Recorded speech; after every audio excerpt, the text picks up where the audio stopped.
여러분 안녕하십니까? 네팔과 중국 접경 지역에서 발생한 최악의 홍수 참사 소식으로 8시 뉴스 시작하겠습니다. 빙하가 무너지면서 발생한 대규모 홍수와 산사태로 지금까지 270명 넘게 숨졌고 실종자는 무려 1,400명에 달합니다. 네팔 수력발전소 건설 현장에 있던 한국인 직원 9명은 이틀째 연락이 안 되고 있습니다. 첫 소식 김민표 기자입니다. 솟구쳤다 떨어지며 무서운 기세로 내달리는 흙탕물. 험준한 히말라야 산악지대 협곡을 따라 거대한 폭포처럼 쏟아집니다. 중국 티베트 자치구 지룽현과 네팔 북부 라수아가 접한 곳에서 발생한 대홍수 이틀째. 피해는 걷잡을 수 없이 늘고 있습니다. 지금까지 집계된 사망자는 273명, 실종자는 네팔에서만 826명, 중국 티베트 자치구 558명까지 합치면 1,400명에 육박합니다. मेरो श्रीमान सही सलामत ल्याइदियोस् भन्ने राम्रोसँग ल्याइदियोस् राम्रो होस् भन्ने मात्रै चाहन्छु मलाई अरू केही पनि छैन मेरो उपरो राम्रो होस् मात्रै चाहन्छु. 하지만 피해 지역 대부분이 아직 진흙더미에 묻혀 있어 정확한 인명 피해는 파악조차 힘든 상태입니다. It is about the people are rumored about 10,000 people were sort of away. 현지 수력발전소 건설 현장에 파견된 두산에너빌리티와 한국 남동발전 직원 9명은 이틀째 연락이 끊긴 상태입니다. 두산에너빌리티 소속 또 다른 한국인 직원 10명은 외국인 직원 200여 명과 함께 대피했는데 이 가운데 한국인 9명은 먼저 헬기로 구조돼 안전한 지역으로 이동했습니다. 피해 지역이 힌두교 성지와 가깝고 트레킹 코스로 인기 있는 곳이어서 실종자 가운데 60% 이상이 인도와 미국, 영국 등 28개국에서 온 외국인이었습니다. 교량 수십 곳과 9개의 수력발전소 등이 파괴되고 주거시설과 학교, 병원 등이 유실되는 등 피해 지역은 사실상 폐허가 된 상황이지만 지형이 험준한 데다 곳곳에 도로마저 끊겨 구호 작업에 어려움을 겪고 있습니다. SBS 김민표입니다. 실종된 우리 국민 9명의 소식은 현장을 연결해서 알아보겠습니다. 비상대책본부가 꾸려진 두산에너빌리티 앞에 취재기자가 나가 있습니다. 박재영 기자, 먼저 연락이 됐다는 소식 아직 없습니까? 네, 연락이 아직 닿고 있지 않은 한국인 근로자는 두산에너빌리티 직원 6명과 한국 남동발전 직원 3명입니다. 두산 측은 이곳 두산타워의 비상대책본부를 구성하고 계속 현지와 연락하며 긴박하게 대응하고 있습니다. 네팔 수력발전소 건설 현장에 있는 두산에너빌리티 한국인 직원은 모두 21명인데 당시 현장에 있던 16명 중 6명이 연락이 끊겼습니다. 10명은 고립돼 있었는데 이 가운데 9명이 네팔군 헬기를 이용해 안전하게 후송됐다고 조금 전 외교부가 밝혔습니다. 현장에 남은 1명은 현장 소장으로 주네팔 대사관 소속 직원 2명과 함께 곧 후송될 예정인 걸로 전해졌습니다. 당시 현장에 있던 두산에너빌리티 직원 16명은 애초 사무시설에 있다가 10명이 강 건너편에 있는 발전소 시설을 점검하러 갔고 그새 홍수가 덮친 걸로 알려졌습니다. 발전소 시설이 강과 더 멀리 떨어져 있고 지대도 높아서 그곳에 있던 10명은 고립이 됐고 사무시설 쪽에 있던 6명은 연락이 끊긴 겁니다. 한국 남동발전에서 네팔에 파견된 직원 7명 중 현장 사무시설에 있던 3명도 연락이 안 닿고 있습니다. 나머지 4명은 네팔 수도 카트만두에서 근무하는 걸로 전해졌습니다. 네, 누구보다 가족들이 가장 애가 탈 텐데 그곳에 와 계신가요? 네, 연락이 두절된 두산에너빌리티 직원들의 가족들은 현재 회사에 모여 현지로 갈지를 논의 중인 걸로 알려졌습니다. 가족들이 두산 측은 가족들이 현지로 가겠다고 하면 적극 지원하겠다고 밝혔습니다. 연락이 닿지 않는 남동발전 직원 3명의 가족들은 네팔에 거주 중인 걸로 확인됐습니다. 남동발전은 가족들과 지속적으로 통하고 있다면서 필요한 사항을 적극 지원하겠다고 밝혔습니다. 네, 그리고 기업들이 우선 현지로 대응팀을 보냈다고요?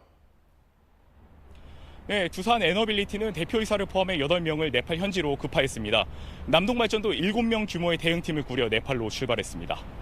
다만 사고 현장으로 향하는 도로는 상당수가 유실돼 차량으로 접근이 어려운 상황이어서 헬기를 동원해 사고 현장에 접근할 계획입니다.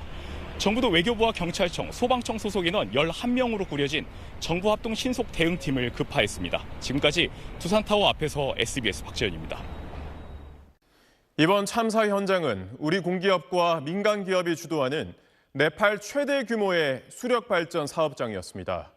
5년간의 공사 끝에 이르면 연말 완공을 코앞에 두고 있었지만 예고 없이 닥친 홍수가 모든 걸 휩쓸어 갔습니다. 보도에 권란 기자입니다. 좁고 가파른 계곡으로 쏟아진 흙탕물이 공사 중인 댐을 덮칩니다. 인근에서 작업하던 직원들이 혼비백산 내달립니다. 잠시 뒤 댐이 거센 물살을 버티지 못하고 부서집니다. 우리나라 기업들이 건설 중이던 어퍼 트리슐리 1, UT1 수력발전소의 물막이 댐이 무너지는 순간입니다. 지금 현재 상부 웨어댐 부분은 거의 한 90% 이상 소실된 것 같고 UT1 수력발전소는 한국 남동발전이 사업 개발과 향후 운영을, 두산 에너빌리티가 건설과 주요 기자재 공급을 맡은 한국 주도의 수력발전 사업입니다. 네팔 수도 카트만두에서 북쪽으로 약 70km 떨어진 라수아 지역 트리슐리 강 유역에 위치하고 있는데 히말라야 산악지대 지형적 특성인 큰 낙차를 활용하는 수로식 발전소입니다. 10km 길이 터널을 통해 340m의 낙폭을 만들어 발전 효율을 극대화하는 방식입니다. 216메가와트 규모, 사업비 약 9천억 원이 투입된 네팔 최대 규모의 외국인 투자 수력발전 사업으로 완공되면 고질적인 전력 부족에 시달리는 네팔 전체 전력 공급량의 20%를 담당할 거란 기대를 모았습니다. 지난 2011년부터 10년간 사업 개발을 거쳐 지난 2022년 본격 착공에 들어가 올 연말 완공, 내년 상업 가동을 목표로 했지만 이번 홍수로 차질이 불가피해졌습니다. 현재 공정률은 84%고요. 건설 인력들이 있던 베이스 캠프는 거기도 한 90% 정도 소실됐고 지하 발전소는 매몰되지 않은 걸로 지금 현재는 파악을 하고 있습니다. UT1 수력발전소가 위치한 라수아 지역은 가파른 산과 깊은 협곡으로 수력 발전에 최적지지만 동시에 공사 난이도가 높고 지진, 산사태, 홍수 위험도 큰 양면성을 지닌 곳입니다. UT1 수력발전소는 2년 전에도 홍수로 자재와 유류 보관 시설, 임시댐 등이 소실이 됐고 지난해엔 공사가 중단되는 등 홍수 피해가 잇따랐습니다. SBS 권란입니다. 빙하 산사태로 인한 거대한 물살은 사람이 만든 모든 것을 집어삼켰습니다. 그런데 지금 현지에선 2차 대홍수가 발생할 수 있다는 경고가 나오고 있습니다. 보도에 최고은 기자입니다. 네팔과 중국을 잇는 국경 검문소. 거대한 진흙더미가 건물 전체를 통째로 삼켜버립니다. 버스 수십 대가 모여있던 주차장 건물도 마치 장난감처럼 순식간에 부서져 버립니다. 굉음과 함께 빠른 속도로 협곡을 휩쓸고 내려온 흙탕물 쓰나미에는 어떤 것도 버틸 수 없었습니다. 速度我看到是起码每秒20米，从发生到到达时间很短，人逃亡的机会真的非常少。 큰 비 없는 맑은 날씨였음에도 대홍수가 발생한 원인으로는 빙하 붕괴가 꼽히고 있습니다. 네팔과 중국 국경 고지대에서 기후변화의 영향으로 대규모의 빙하와 암석이 붕괴해 강의 물길을 막았고 이렇게 임시로 생긴 빙하댐이 더는 버티지 못하고 갑자기 무너지면서 엄청난 양의 물과 토사 등이 한꺼번에 하류로 쏟아졌다는 겁니다. 미국 지질조사국이 당초 지진이라고 관측한 진동도 빙하와 암석 덩어리 붕괴가 만든 지진 유사 현상으로 밝혀졌습니다. 含了有大量的水体，所以它沿主沟倾泻而下，下的过程中也有铲刮沿途的岩石，形成一个比较大的泥石流吧。 더 큰 문제는 2차 홍수 위험입니다. 오늘 촬영된 항공 영상에는 홍수가 처음 시작된 상류 쪽에 강을 막고 있는 잔해가 고스란히 담겼습니다. 가장자리 토석류 두께가 1.5m에 달할 정도로 쉽게 제거할 수도 없는 거대한 규모입니다. 还下起的小雨舷窗呢也已经刚才就被小雨打湿了。采用一个低空飞行的这样的一个推进的形式，继续的向受灾区域的核心地段。 해당 구간에 물이 계속 고이면 압력을 이기지 못하고 또 무너지면서 안 그래도 어려운 구조와 복구 작업에 큰 타격을 줄 수 있다는 우려가 나옵니다. 베이징에서 SBS 최고은입니다. 수미터 높이의 흙탕물이 공사 현장과 마을을 그대로 덮치면서 현장에 있던 사람들은 필사적인 탈출에 나섰습니다. 급박했던 상황은 영상에 고스란히 담겼습니다. 하정연 기자가 전하겠습니다. 무서운 속도로 계곡을 타고 내려오는 물길. 수력발전소 공사 현장 작업자들이 필사적으로 뛰기 시작합니다. 오 마이 갓, 말해. 잠시 뒤 집채만한 흙탕물이 굉음을 내며 현장을 집어삼킵니다. 거센 물길이 마을까지 덮치려 하자 혼비백산한 주민들. 대피하려는 차량과 오토바이, 주민들이 뒤섞이며 마을은 공포의 도가니로 변합니다. पुरै बगाएको छ भने हल्ला गरेको बिचमा चाहिँ म खाना खाएर निक्लेर ढुङ्गी बजार पुग्दाखेरि आधा घन्टा भित्रमा यो पुरा खोला ठुलो आएर चाहिँ यहाँ सब क्षति बनाएर 다리 쪽에서 상황을 살피던 사람들도 거대한 물살에 놀라 급하게 몸에 피하고 곧바로 진흙 쓰나미가 덮치며 다리가 힘없이 붕괴됩니다. 홍수경보는 시속 70km에 달하는 빠른 물살이 마을에 도달한 뒤에야 울린 걸로 알려졌습니다. So early warning systems or any mechanism that were built in that region did not work. 지난해 7월에도 이 지역에서 돌발 홍수가 발생해 중국과 네팔을 잇는 다리가 유실되자 중국이 자국 쪽 하천 수위가 상승하면 네팔에 즉시 통보하기로 하는 등 정보 공유를 강화하기로 했지만 이번 대홍수 때는 양국 간 협력 체계가 제대로 작동되지 않으면서 인명 피해가 더 커진 것으로 전해졌습니다. SBS 하정은입니다. 피해 현장에는 군인과 경찰이 투입돼 생존자 수색과 구조 작업을 벌이고 있습니다. 하지만 온통 진흙과 건물 잔해로 가득 차 구조에는 어려움을 겪고 있습니다. 유덕기 기자입니다. 진흙을 뒤집어 쓴 생존자를 네팔 군인이 등에 업어 구조해냅니다. 가득 찬 진창에 한 걸음 떼기도 힘겹습니다. 진창 한가운데서 마을 사람들의 구조돼 트랙터에 실려 나오는 할머니 역시 온몸이 진흙투성입니다. 갑작스런 재해에 할머니는 완전히 넋이 나가버렸습니다. 운 좋게 구조돼도 가족과 전 재산을 잃은 사람이 대부분입니다. माथि माहलो छतमा पनि आइपुग्यो अब लड्दै मार्दै भन्दा अनि 1 घन्टापछि अलि घटेर गयो बुढी पुरिहाल्यो त्यहाँ अझै त्यो घरको छतसम्म पुरिएछ 15 मिनट में तहस नहस करके चला गया सब कुछ भी हम लोग के पास नहीं बचा. 홍수와 산사태가 발생한 지 이틀째 피해 현장에 군경을 투입한 네팔 당국은 경찰만 3,000명 이상을 동원했습니다. 하지만 생존자 수색과 구조 작업은 어렵기만 합니다. 곳곳에 산에서 굴러온 거대한 바위부터 건물 교량 파편 등 부유물이 가득한 급류가 여전히 흐르고 있고 숨진 희생자들이 급류에서 발견돼도 손을 못 쓰는 상황입니다. 그나마 물이 빠진 곳은 진흙이 어른 허리 이상으로 차올랐습니다. 교량과 도로 파괴로 일부 지역은 접근은커녕 피해 규모 파악도 어려워 네팔 당국은 군 헬기뿐만 아니라 민간 항공기들에도 도움을 요청했습니다. 갑작스런 대규모 사상자에 현지 의료시설이 부족해 구조자 치료와 시신안치도 어려움을 겪고 있습니다. 중국 측 티베트 지룽현 일대 수색 구조도 기관시설 파괴와 산사태 잔해물 등으로 난항을 겪고 있습니다. 泥石流边缘的厚度接近 1.5米，这给后续救援带来了很大困难。 내일부터 오는 일요일까지 티베트 지룽현 전역엔 비까지 내릴 것으로 예보돼 수색과 구조 작업에 부담이 더해질 것으로 예상됩니다.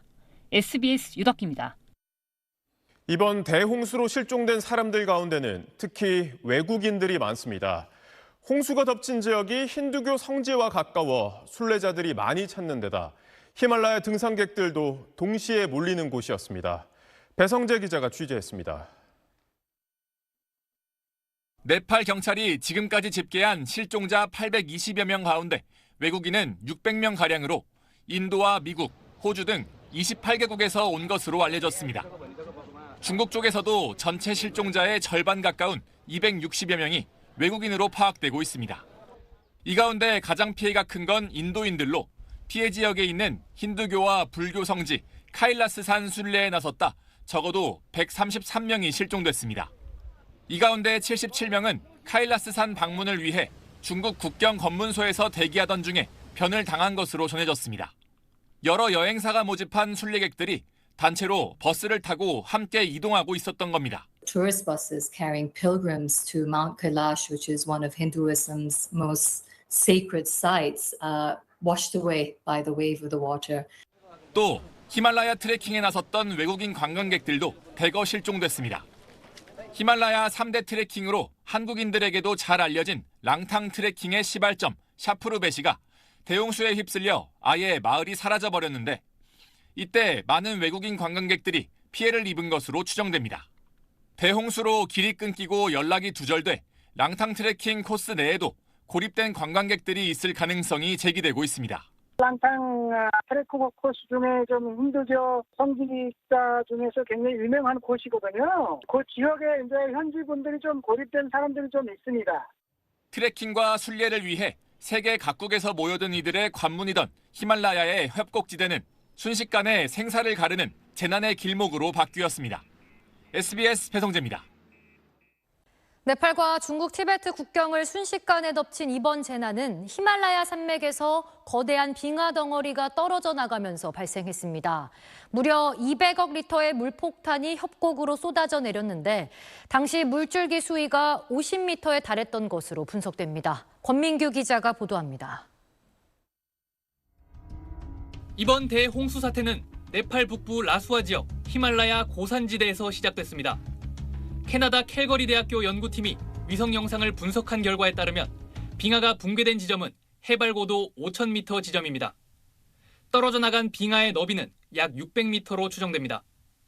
빙하 덩어리는 1,200m를 낙하하며 산의 암석과 토사를 함께 끌어내렸습니다. 산 중턱의 강줄기를 처음엔 가로막았지만 빙하와 암석이 무너져 내리는 열기와 충격에 빙하가 급격히 더 녹으면서 결국은 터져나와 한꺼번에 좁은 계곡으로 쏟아져 내렸습니다. 미 컬럼비아대 지구관측소에 따르면 당시 물줄기 속도는 시속 70km에 달했습니다.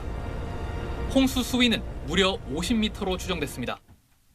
네팔 홍수 예보국은 이번 산사태로 2천만 세제곱미터, 200억 리터에 달하는 물폭탄이 협곡으로 쏟아졌다고 밝혔습니다. 올림픽 규격 수영장 8,000개를 채울 수 있는 양입니다.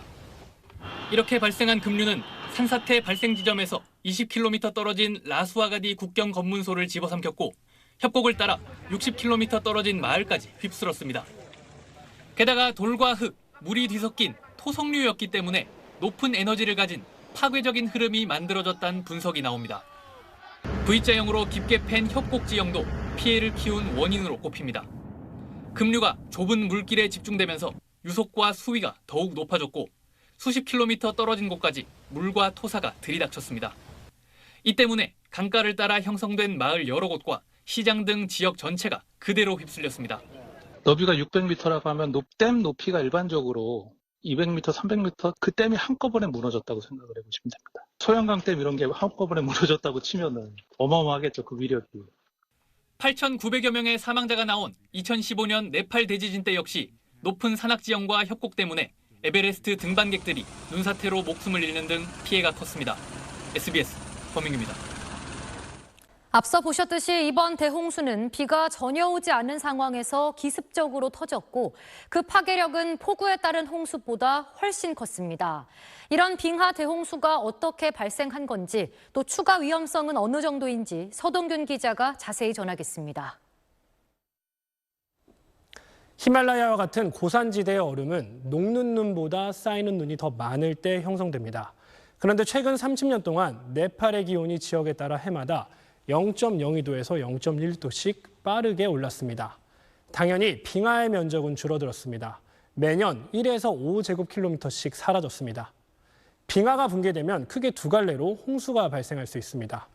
우선 거대한 빙하가 떨어져 나올 때 함께 쓸려내려온 얼음과 암석들이 하천을 가로막아 자연적인 댐이 생기는 경우입니다.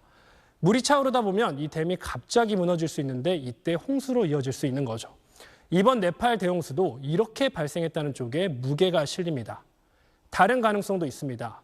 빙하에서 녹은 물이 고여서 생긴 호수를 빙하호라고 부르는데 이 빙하호가 외부 충격을 받아 붕괴하면 돌발적인 홍수를 일으키기도 합니다. 최근 연구에 따르면 히말라야에선 이런 식으로 1900년 이후 189건의 홍수가 발생해 6,600여 명이 숨졌습니다. 위험은 갈수록 커지고 있습니다. 지난 30년간 히말라야 빙하호의 면적은 해마다 0.83%씩 증가했고 개수는 2천여 개에 달합니다.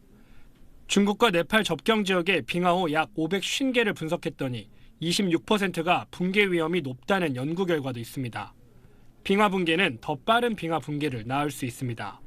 눈이 녹기 때문에 흰색으로 햇빛을 반사하던 효과가 줄어들면서 온난화를 훨씬 더 2배, 3배 가속화하는 일들이 계속. 이번 대홍수의 원인을 기후변화 때문이라고 단정짓기는 이르지만 기후변화로 잠재적 홍수 위험이 높아지는 건 분명해 보입니다. SBS 서동균입니다. 그럼 이어서 네팔 현지 상황과 우리 국민 소식 장선희 기자와 자세히 알아보겠습니다. 장 기자, 네팔 현지에 있는 우리 국민과 계속해서 통화를 시도해 봤을 텐데요. 새로 들어온 소식 있습니까? 네, 고립돼 있던 우리 국민 10명 가운데 9명은 안전한 곳으로 후송이 완료된 것으로 정부가 파악을 했습니다. 반면에 연락이 끊긴 9명에 대해서는 아직 추가 소식이 없습니다. 네. 수색을 위한 현장 접근도 여전히 쉽지 않은데요. 현지 트레킹 업계 관계자는 강을 따라 난 도로가 무너지면서 차량으로 피해 지역에 들어가기가 어려운 상태라고 전했습니다. 강가에 있는 도로가 완전히 다 무너져 분실돼가지고 접근이 안 된 상태입니다. 네, 이 피해 지역이 트레킹으로 유명한 곳이라고 들었는데 수력발전소 건설 현장 직원들 외에 다른 한국인들의 추가 피해 가능성은 없습니까? 네, 저도 그래서 그 부분을 현지 트레킹 업계에 확인을 해봤습니다. 한국 네팔 트레킹 관광협회가 여러 업체에 알아본 결과 사고 당시에 피해 지역을 여행 중이던 한국인 단체 트레킹 팀이나 여행팀은 현재까지는 파악되지 않았습니다. 협회 소속 현지 가이드와 포터들도 모두 연락이 닿고 있다는 설명입니다. 네. 다만 이건 현지 여행업계가 파악한 단체팀 기준입니다. 개별적으로 이동한 여행객까지 모두 확인된 것은 아니어서 추가 피해 가능성을 완전하게 배제할 단계는 아닙니다. 네, 구조 소식이 얼른 전해지기를 바랍니다만 지금 현지 상황을 신속하게 파악하기가 어려운 상황인 거죠? 네, 카트만두에 있는 한인회도 피해 지역 지인들에게 계속 연락을 시도하고는 있지만 통신망 자체가 끊긴 곳이 많아서 현지 상황을 확인하는 데 어려움을 겪고 있습니다. 통신만의 문제가 아닙니다. 헬기가 착륙해야 될 시설까지 파괴되면서 구조 인력이 피해 지역에 들어가는데도 시간이 걸리고 있는데요. 차례로 이야기 들어보시겠습니다. 그쪽에도 통신도 다 없어지고 절단된 상태라 통신 자체도 저희가 잘 연결도 안 돼가지고 현지 상황은 파악이 잘 안 되는 상황이고요. The helicopters were not able to land because the helipads had been destroyed. So it took the government, although they responded immediately, it's taken them time to actually be able to get in there. And they've really just been focusing on search and rescue initially. 네, 도로와 통신에 이어서 헬기 접근까지 막힌 곳이 있어서 피해 지역의 정보도 여전히 제한적으로 들어오고 있습니다.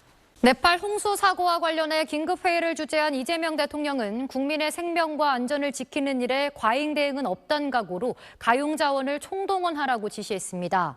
이어 모든 외교 채널을 가동해 수색과 구조에 필요한 자원이 투입될 수 있게 네팔 정부와 협의해달라고 덧붙였습니다.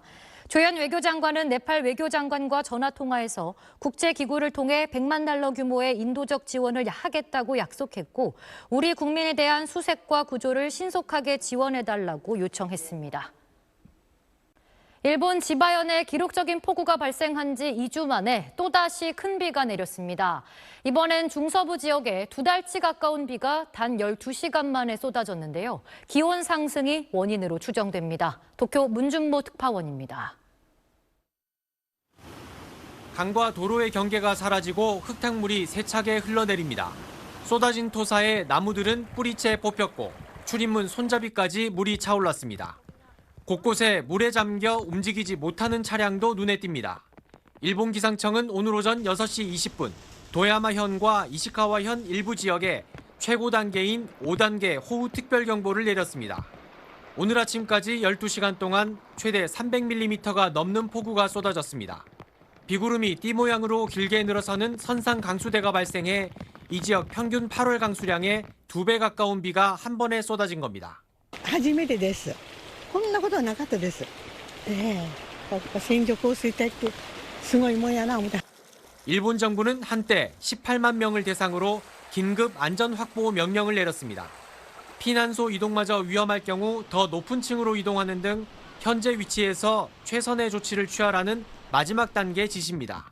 새벽잠을 설친 주민들은 전조등까지 차오른 물을 가르며 차로 대피하거나 바지를 걷어 올리고 허벅지까지 차오른 물을 건넜습니다. 거동이 불편한 주민들은 구조대 보트를 타고 몸을 피했습니다. こんな床上浸水、床下浸水は初めてです。千葉の方でもひどいがなとってまさか自分のところに来るとは。 지난 13일 지바현에서 기습폭우로 13명이 숨지는 등 큰 피해가 난 데 이어 다시 유례없는 폭우가 발생한 이유로 전문가들은 기온 상승을 꼽았습니다. 気温が1度上がると雨も 7% ぐらい強まる。そういうことがデータとして示されたということです。 평균 기온이 1도 올라가면 공기 중 수증기 양도 그만큼 많아져 강수량은 7% 늘어난다는 겁니다. 일본 정부는 내일 아침 또 큰 비가 내릴 수 있다며 주의를 당부했습니다. 도쿄에서 SBS 문준모입니다. 제주 실종 허위 종결 사건 속보로 이어갑니다. 실종 사건을 수차례 제멋대로 종결해온 부경장은 줄곧 실종자와 직접 통화했다고 주장했습니다만 이 통화 기록은 어디에서도 발견되지 않았습니다. 경찰이 범행 동기를 밝히는 데 수사력을 모으고 있는 가운데 제주경찰청장은 제주 지역 모든 실종 사건을 다시 들여다보겠다고 밝혔습니다. 제이원 기자의 보도입니다. 경찰은 직무 유기 등의 혐의로 그제 구속한 부모 경장을 상대로 실종 사건을 허위로 종결한 이유를 집중적으로 캐묻고 있습니다. 허위 종결로 부경장이 얻는 별다른 실익이 없는 상황에서 왜 이 같은 범행을 저질렀는지 규명하는 게 이번 수사의 핵심 쟁점 중 하나이기 때문입니다. 경찰은 부경장이 줄곧 실종자와 직접 통화했다고 진술했지만 부검 결과 실종자는 이미 실종 신고 이전에 숨진 것으로 추정된다고 밝혔습니다. 부경장과 실종자의 휴대전화에서도 서로 통화한 기록은 발견되지 않았습니다.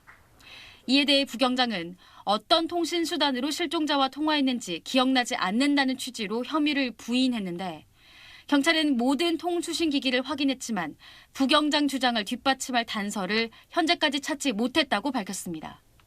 통화로 장 씨의 안전을 확인했다고 주장하면서도 실종자 프로파일링 시스템에는 교통사고 사망으로 입력해 사건을 종결한 부경장의 행동 역시 이해하기 어려운 대목입니다.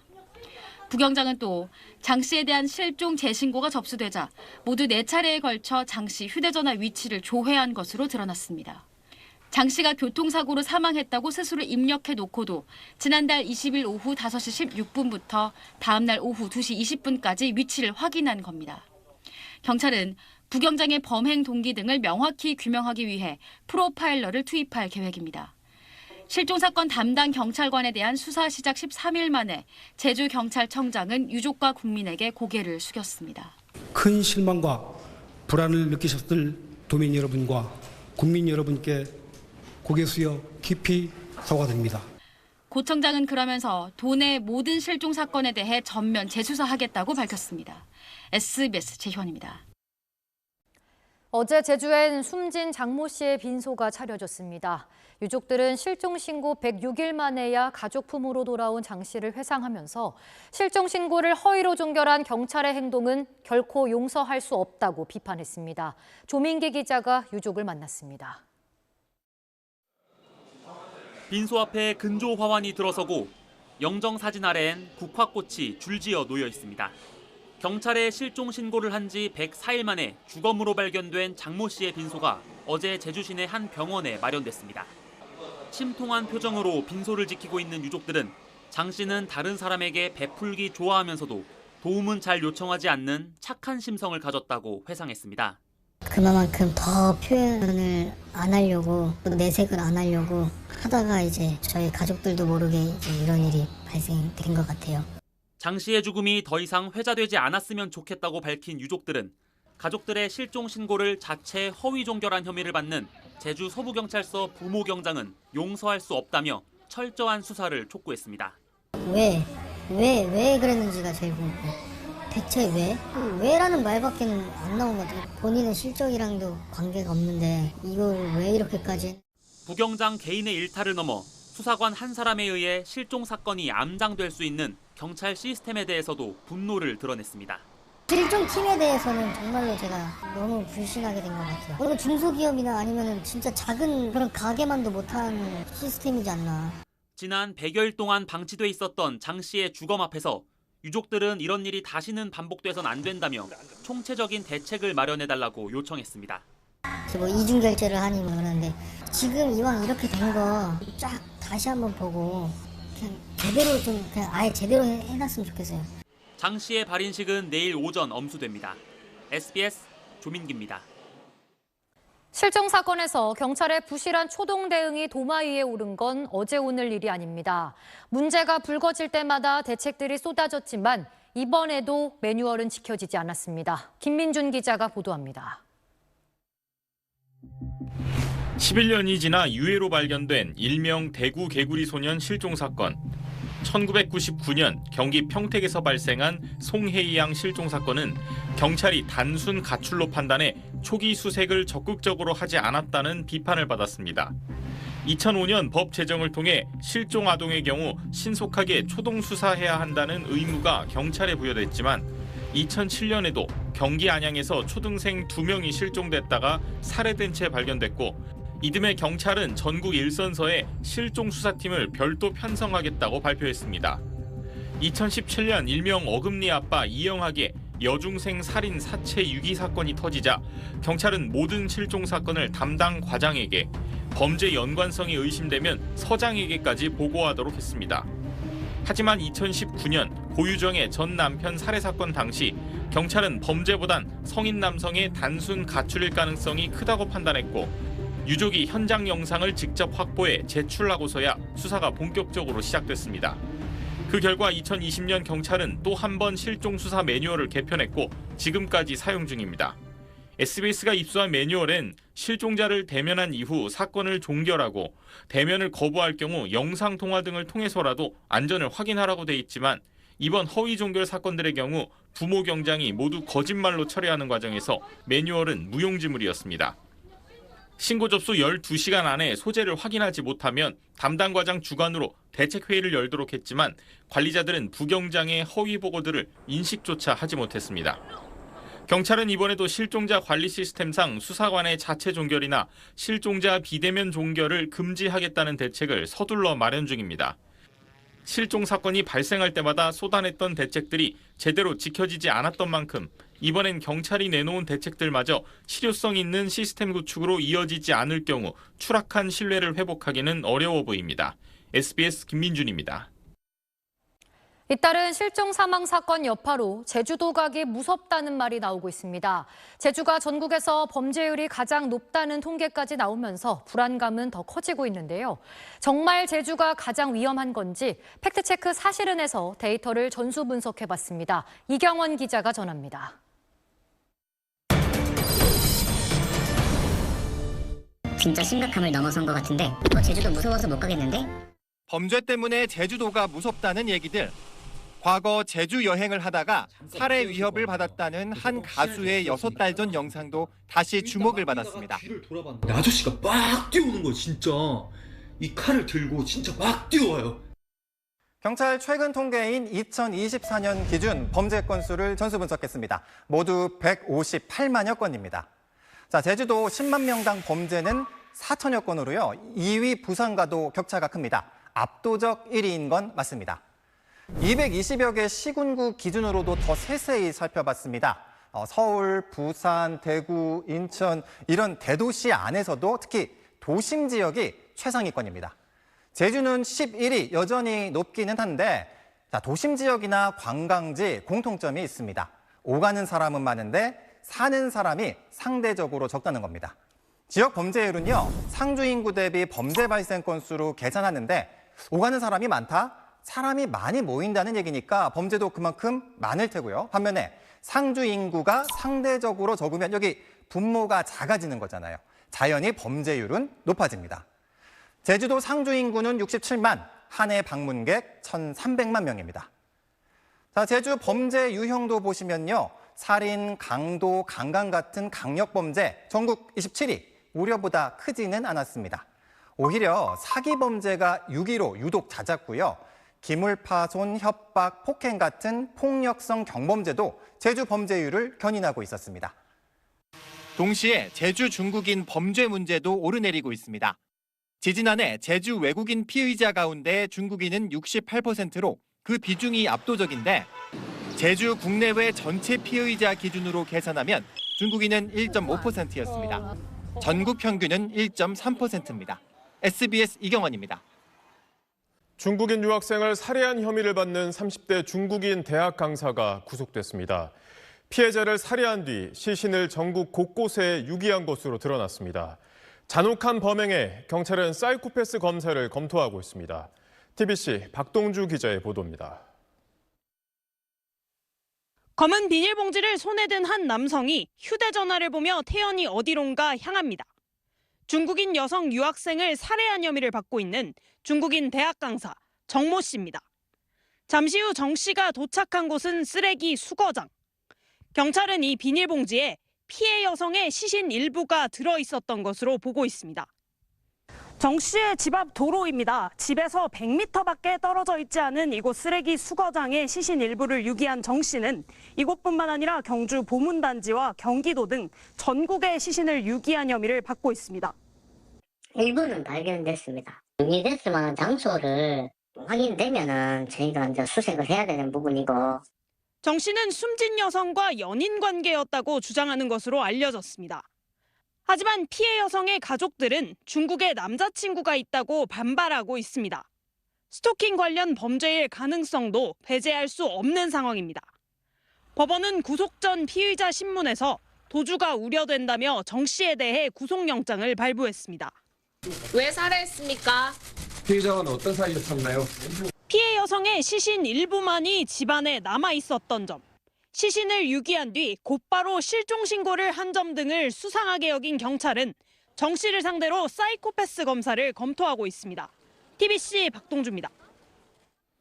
약물 연쇄 살인 사건의 피고인 김소영에게 1심에서 무기징역이 선고됐습니다. 김소영은 줄곧 피해자들이 숨질지 몰랐다고 했지만 재판부는 살인의 고의를 인정했습니다. 유족 측은 사형이 내려졌어야 한다며 아쉬움을 밝혔습니다. 이세연 기자입니다. 김소영은 오늘 1심 선고 공판 법정에 녹색 수의를 입은 채 무표정한 얼굴로 등장했습니다.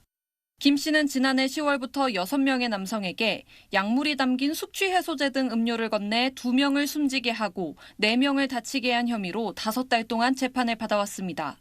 검찰은 앞서 김 씨에게 사형을 구형했는데 1심 법원은 무기징역과 함께 전자발찌 30년 부착을 선고했습니다.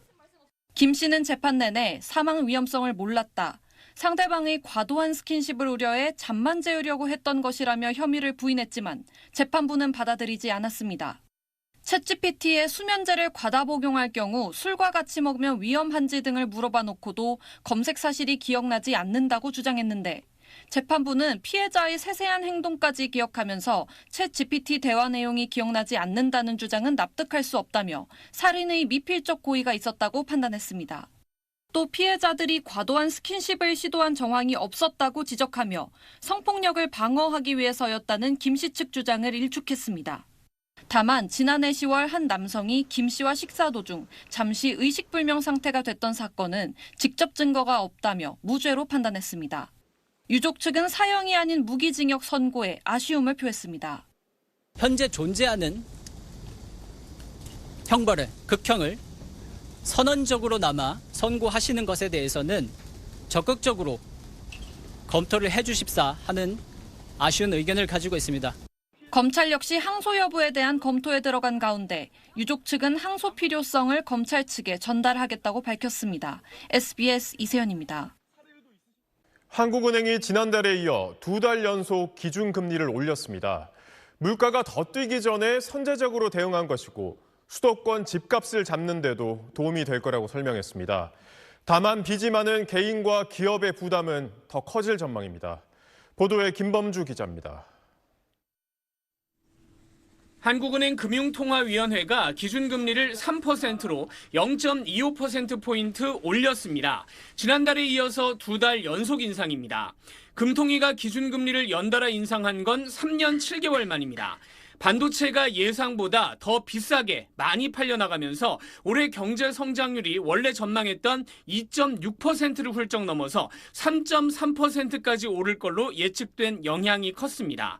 이렇게 반도체로 벌어들인 돈이 국내 투자와 소비에 본격적으로 풀리면 안 그래도 꺾이지 않는 물가가 더 자극받을 수 있다는 우려를 한 겁니다. 한국은행은 그런 일이 벌어지기 전에 선제적으로 대응하는 차원에서 금리를 올리게 된 거라고 설명했습니다. 호미로 막을 것을 가래로 막는다는 그런 표현이 있습니다. 그게 이제 뒤늦은 대응을 했을 때 그만큼 더 비용이 크다는 얘기고, 저희는 호미로 이번에 정책을 펴기로 했습니다. 또 가계대출을 줄이고 더 나아가서 수도권 집값을 잡는데도 이번 인상이 도움이 될 것이라고 덧붙였습니다. 한은은 앞으로 6개월 안에 한 번 더 금리를 올릴 수 있다고 밝혔는데, 그렇게 되면 단기간에 총 3번에 걸쳐서 0.75%포인트 기준금리가 오르는 셈이 됩니다. 문제는 한계에 몰린 기업과 개인입니다. 1인당 연평균 1,700만 원씩 이자를 내던 자영업자 입장에서는 168만 원씩 부담이 커지고, 주택담보대출을 받은 사람도 평균 연 88만 원씩 이자가 불어납니다. 한국은행은 충격을 줄이기 위해서 정부가 서민용 대출을 확대하는 것 같은 방법을 써야 할 것이라고 제시했습니다. 이번 금리 인상으로 인해서 그 취약 차주에 대한 우려가 많습니다. 그래서 저희도 그거는 항상 염두에 두고 있고, 정부와 저희가 긴밀히 지금 소통을 하고 있고. 신현송 한국은행 총재는 원달러 환율이 아직 높고 원화가 강해지는 게 물가를 잡는 데도 필요하다면서 한국은행이 역할을 하겠다고도 말했습니다. SBS 김범주입니다. 세계 최대의 SNS 기업인 메타가 미국에서 청소년들의 SNS 중독을 유도했다는 이유로 23조 원의 합의금을 지급하게 됐습니다. 또 청소년들의 SNS 이용을 하루 2시간으로 제한하는 강도 높은 대책도 내놨습니다. 뉴욕에서 김현우 특파원입니다. 캘리포니아를 비롯해 미국의 47개 주 정부 등은 지난 2023년 청소년들이 SNS에 중독되도록 알고리즘을 설계하고도 그 위험성을 알리지 않았다며 페이스북과 인스타그램을 운영하는 메타를 상대로 소송을 제기했습니다.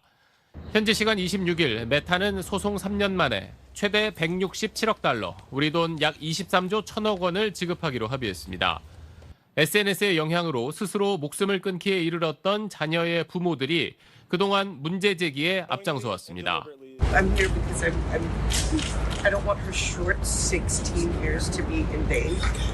And I felt like today was finally something was done.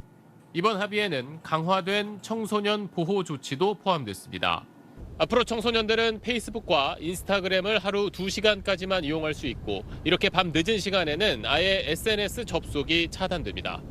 청소년 계정에는 인공지능이 콘텐츠를 계속 추천하는 기능을 쓰지 않고, 또 게시물에 달린 좋아요 같은 반응도 볼 수 없도록 했습니다.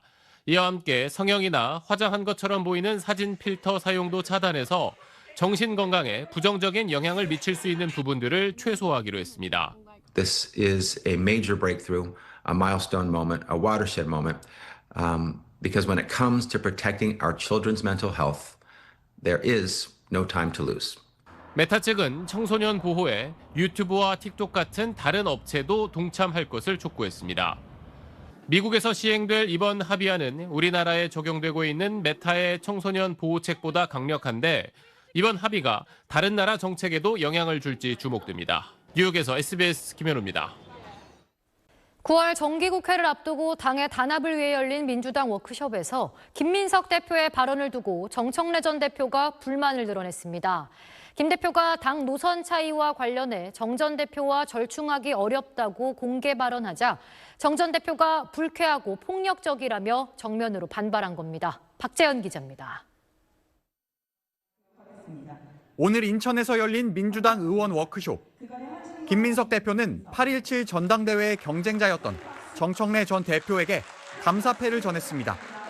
그런데 당의 노선을 설명하던 김 대표가 어제 정 전 대표와 국회 본회의장에서 나눈 얘기라며 정 전 대표와의 입장 차이에 대해 이렇게 말했습니다. 우리 정청래 대표님은 대표적인 중도는 없다론자입니다. 이것도 뭐 그냥 자기 주장이니까. 이것은 선과악의 문제도 아니고 평가의 문제도 아닙니다. 자신의 중도 보수로 확장론의 경우 이재명 대통령도 비슷한 생각일 거라고 자신했고, 반면 정 전 대표의 진보 진영 단결 우선론과는 절충이 어렵다고 토로했습니다. 서로의 판단의 차이이기 때문에 그것은 서로 절충하기가 좀 어렵다, 이런 잠정적 결론을 서로 내렸습니다. 정 전 대표를 7번 거명한 김 대표의 발언 3시간 뒤 정 전 대표는 SNS에 장문의 반박글을 올렸습니다. 어제 자신은 김 대표와 1, 2분 대화를 나눈 게 전부인데 김 대표 본인이 하고 싶은 말을 하기 위해 직전 전당대회 경쟁자의 실명을 거명한 건 폭력적이라고 날을 세운 겁니다. 또 자신이 했던 중도는 없다는 말은 여당이 여당다울 때, 야당이 야당다울 때 중도가 지지한다는 의미라며 김 대표를 겨냥해 불쾌, 모욕, 무례 같은 단어를 쏟아냈습니다. 그러자 김 대표는 SNS에 정 전 대표의 말씀과 주장도 존중한다면서 불편을 드렸고 이해를 구한다고 썼습니다. 단합을 내세운 워크숍에서 전현직 당대표가 전당대회 열흘 만에 정면 충돌하는 모습에 당내 분위기도 술렁이고 있습니다. SBS 박재현입니다. 국민의힘 역시 의원 연찬회를 열었습니다. 이 자리에 참석한 박근혜 전 대통령은 지도부 중심으로 단결해야 한다고 강조했는데 당내 반응은 엇갈렸습니다. 김보미 기자가 보도합니다. 탄핵으로 파면된 전직 대통령을 오늘 의원 연찬회에 초대한 국민의힘은 이렇게 소개했습니다.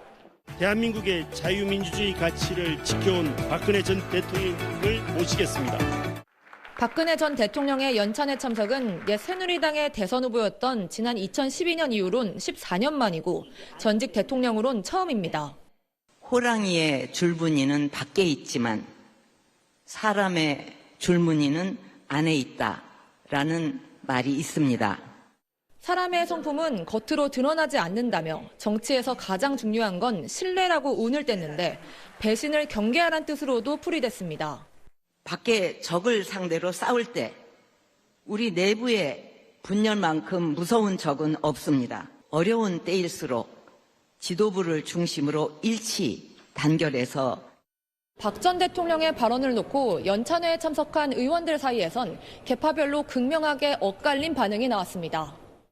장동혁 대표를 비롯한 당권파에선 박 전 대통령이 선관위 특검도 지도부의 투쟁으로 얻어낸 결과라고 평가했다며 장 대표 체제에 힘을 실어줬다고 반색했습니다.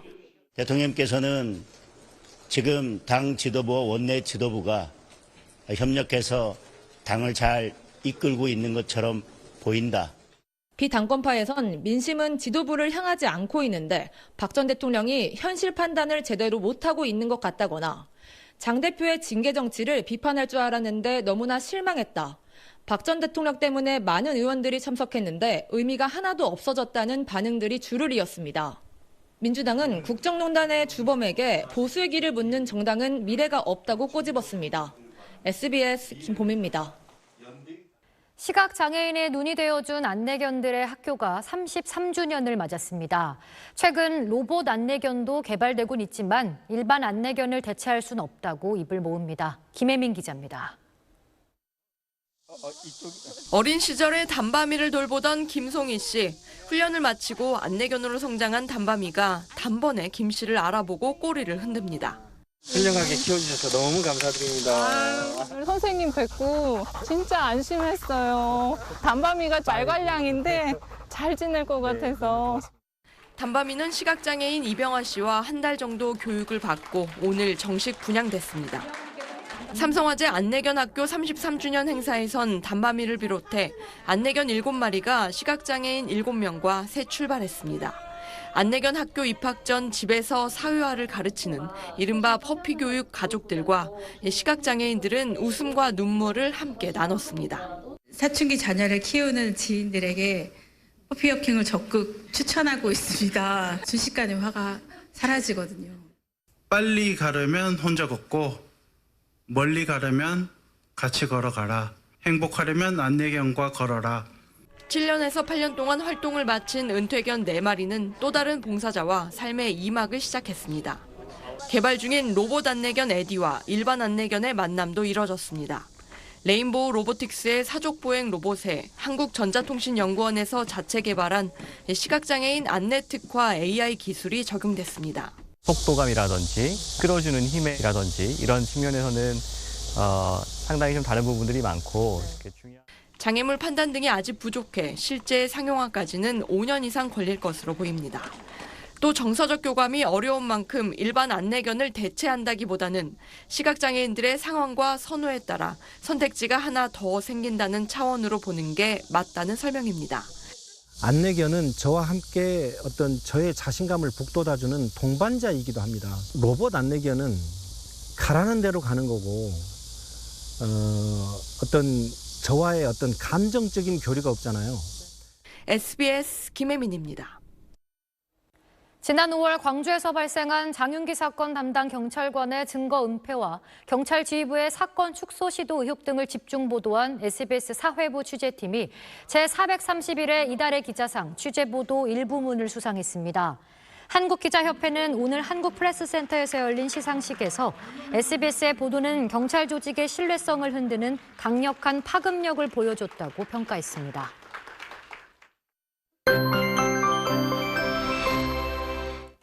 네, 오늘도 무더운 하루였습니다. 연일 우리나라는 이 북태평양 고기압의 가장자리에 들어 덥고 습한 공기가 유입되고 있는데요. 이런 가운데 남쪽에서는 강한 남풍이 불어들면서 오늘 남쪽 지방 곳곳에는 국지성 호우가 쏟아지고 있습니다. 내일이 남풍이 조금 더 강화되면서 충청 이남 지역까지 비가 확대되겠고요. 주말에는 전국에 비가 내리겠습니다. 그런데 내일과 주말에 내리는 비의 성격은 조금 다르겠습니다. 우선 내일까지는 대기 불안정으로 곳에 따라 짧은 시간에 강한 비가 국지적으로 쏟아지겠고요. 주말에는 저기압이 다가오면서 비구름이 체계적으로 발달하겠습니다. 내일 예상 강수량부터 보겠습니다. 충청과 호남에 최고 70mm, 남해안과 강원 남부, 영남에 최고 80mm가 쏟아지겠습니다. 토요일인 모레는 전국에 적게는 5에서 많게는 60mm의 비가 예상됩니다. 오늘 밤도 서울 등 대부분 지역에서는 열대야가 예상됩니다. 다만 내일 비가 내리는 남부지방은 낮 기온이 조금 내려가겠고요. 서울은 32도로 오늘과 비슷하겠습니다. 주말에 비가 내리면서 밤낮 무더위는 서서히 물러나겠습니다. 중부지방은 일요일 오전에 비가 그치고 나면 선선한 가을 공기가 느껴지겠고요. 다만 남부지방은 다음 주 월요일까지 비가 이어지면서 많은 비에 대비를 해주셔야겠습니다. 날씨였습니다. 8시 뉴스 마칩니다. 여러분 고맙습니다.